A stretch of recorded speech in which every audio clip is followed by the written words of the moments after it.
Hello again, and welcome to a new lecture on mechanics. In this lecture, in fact in the following two lectures, we will solve a couple of examples regarding beam diagrams, beam internal force diagrams. So in the first example, we have a beam with an additional member at C, rigid member welded perpendicular to the beam as shown, and the beam is acted upon by a uniformly distributed force having a load intensity of 20 kilonewton per meters from D to E, and then at point F there are two forces acting vertically having a magnitude of 40 kilonewtons and horizontally with a magnitude of 10 kilonewtons. And some dimensions as well.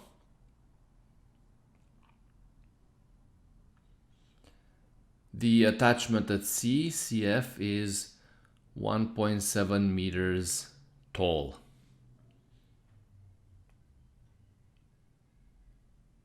Well, in this question, we have to draw the internal force diagrams for this beam.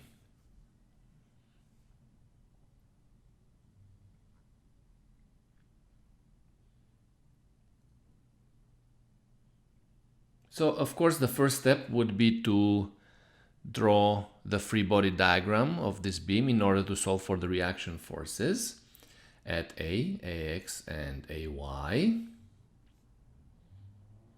and also the reaction force at B, BY.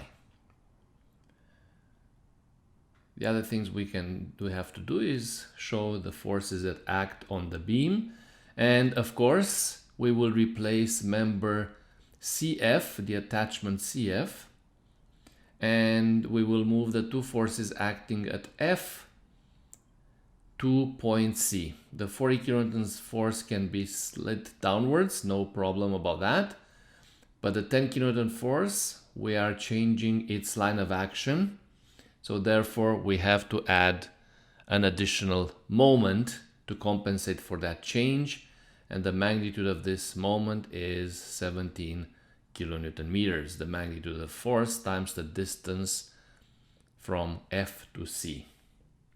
So let's calculate the reaction forces for this beam. Firstly, summing the forces horizontally will indicate that the horizontal reaction force at X is 10 kilonewtons going to the right. And secondly, summing the moments, say at point A, that would solve us for the reaction at B by cancelling the unknown reaction, vertical reaction at A. And hence the reaction force at B will be equal to 109 kilonewtons going upwards. In a similar fashion, we can sum the moments at point B, and in this way we can easily calculate the vertical reaction force at A, AY, by eliminating the reaction force at B, BY. So having said that, then the reaction force at A, AY, equals to 51 kilonewtons, also going upwards. But finally, we would have to do a check to make sure that these reaction forces are correct, because if they're not correct, then everything, all the subsequent calculations will be wrong. So we should sum the forces on the vertical direction in this case, and indeed our reaction forces are correct. So let's draw again the free body diagram of the beam. Now we know the reaction forces. And of course we have to show all the applied forces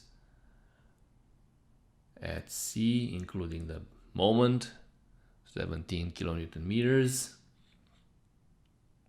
And then the distributed force running from point D to point E. And of course the external reaction forces,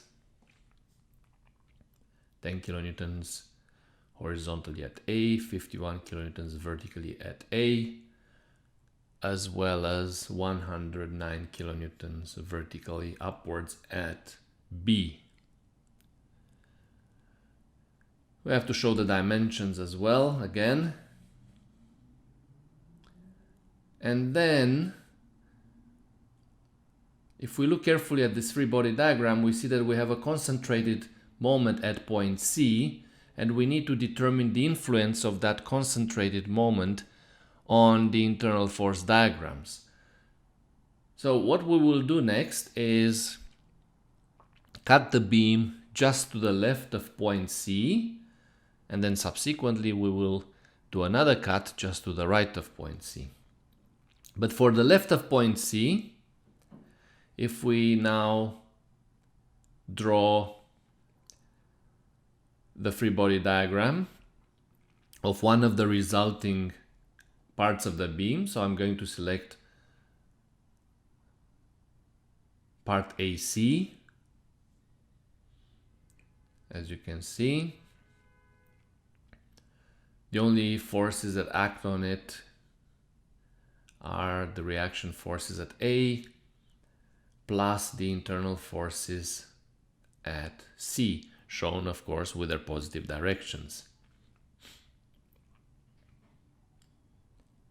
So now we can sum the forces on the horizontal direction along X, and that gives us that the axial force in the beam at C is 10 kilonewtons in compression, negative, the negative sign means compression. And then we can sum the forces along the vertical direction for this free body diagram. And this results in the shear force at C on the left hand side of C equals to 51 kilonewtons positive, so going downwards on the left hand side of the free body diagram. And finally, we can sum the moments at C, and this will result in the moment at C on the left hand side of C equal to 76.5 kilonewton meters, rotating counterclockwise on the left hand side of the free body diagram. So that means positive moment.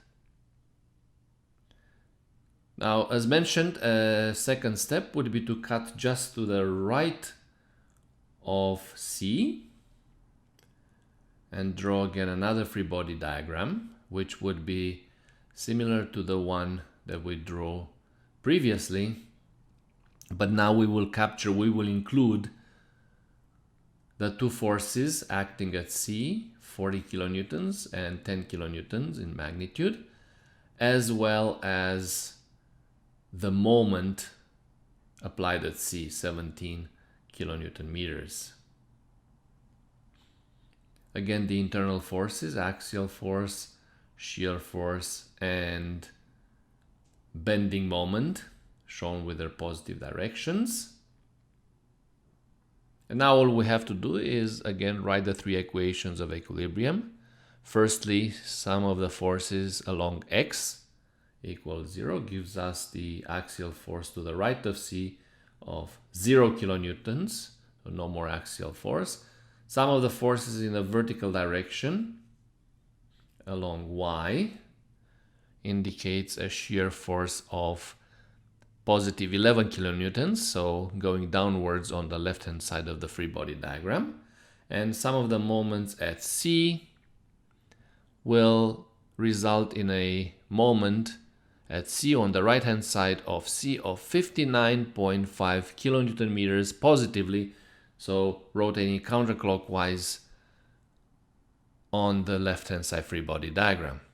Now, if you look carefully, the difference between the two moments on the left-hand side and on the right-hand side of C is exactly 17 kilonewton meters. So the difference is exactly equal to the concentrated moment that is applied at C. So in other words, there would be a jump in the bending moment diagram at C that will be equal to 17 kilonewton meters.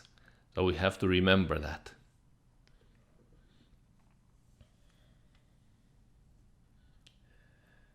Now let's prepare the field for drawing the three internal force diagrams.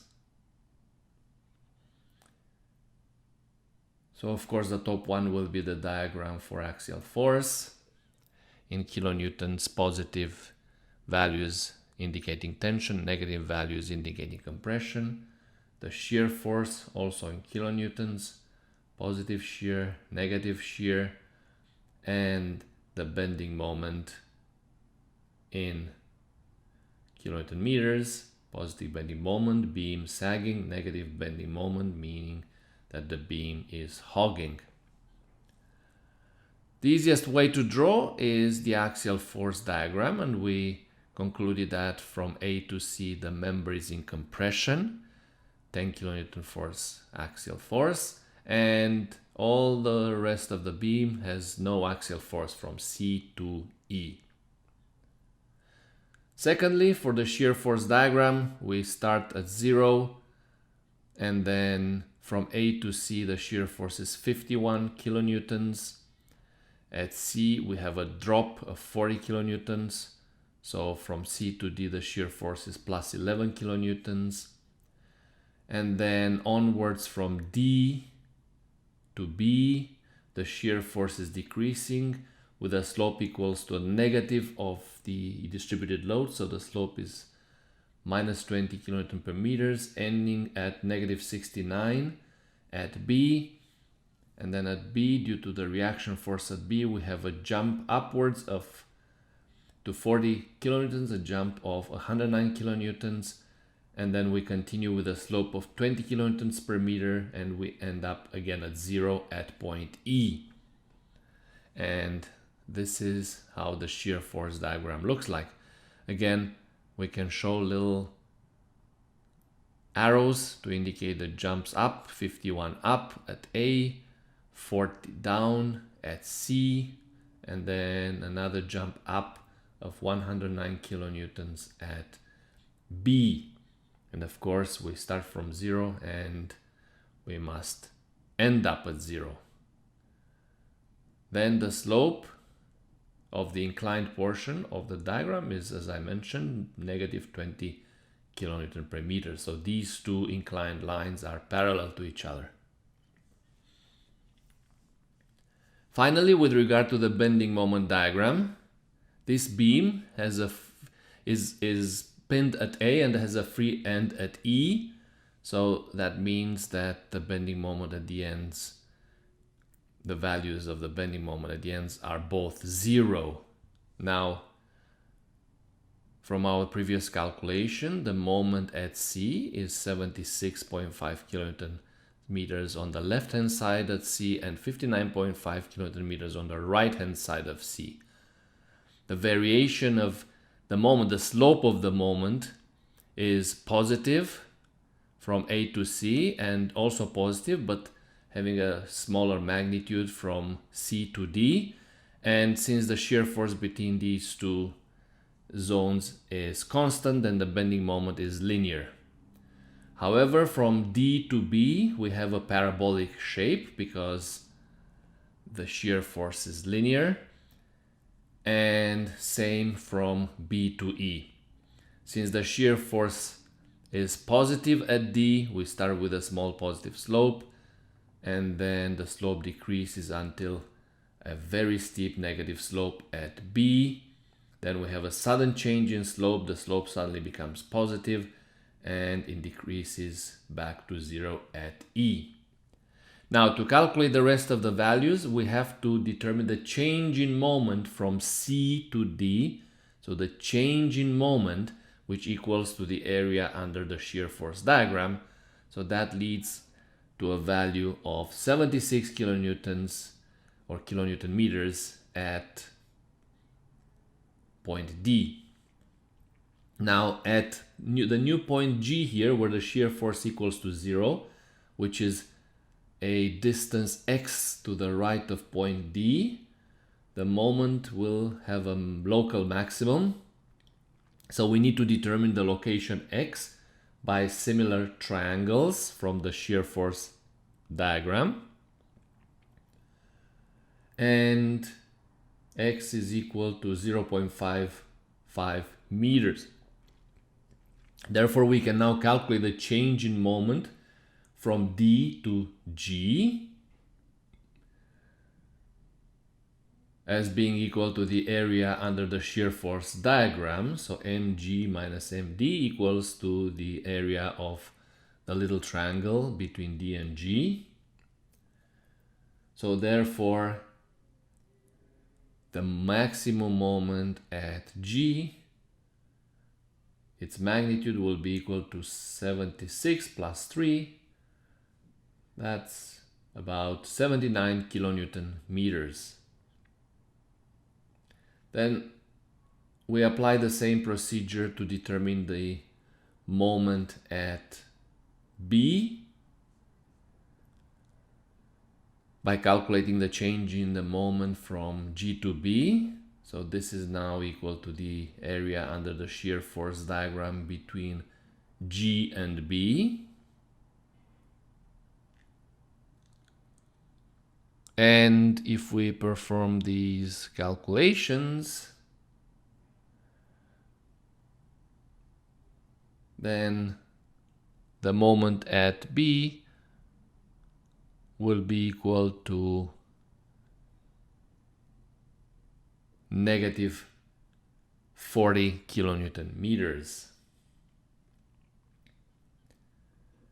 So basically, once we've established this value, we have all the values necessary for the bending moment diagram, and we should just hatch it like this, showing the moment intensities at different locations of the beam. Of course, where the moment is positive, the beam will sag, will move downwards, and where the bending moment is negative, the beam will curve upwards. We need to indicate the shape of the bending moment diagram if it's not constant or linear. So this is a parabola where the shear force has a linear variation, like in this case. And of course, you should also do a final calculation, which I will skip for this example, and check that the moment at E is also equals to 0. So you'll have to calculate the change of moment from B to E and calculate the moment at E, and this has to result equal to 0 in this case. And hence, this is correct.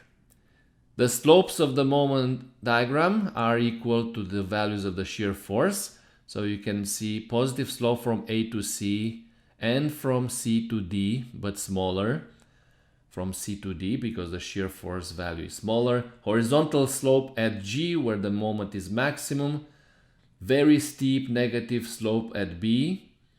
And then a positive slope at B on the right-hand side of B. That's due to the change, due to the big jump in the shear force diagram from the left-hand side to the right-hand side of B. So thank you very much for watching this example. We will solve another question in the next example.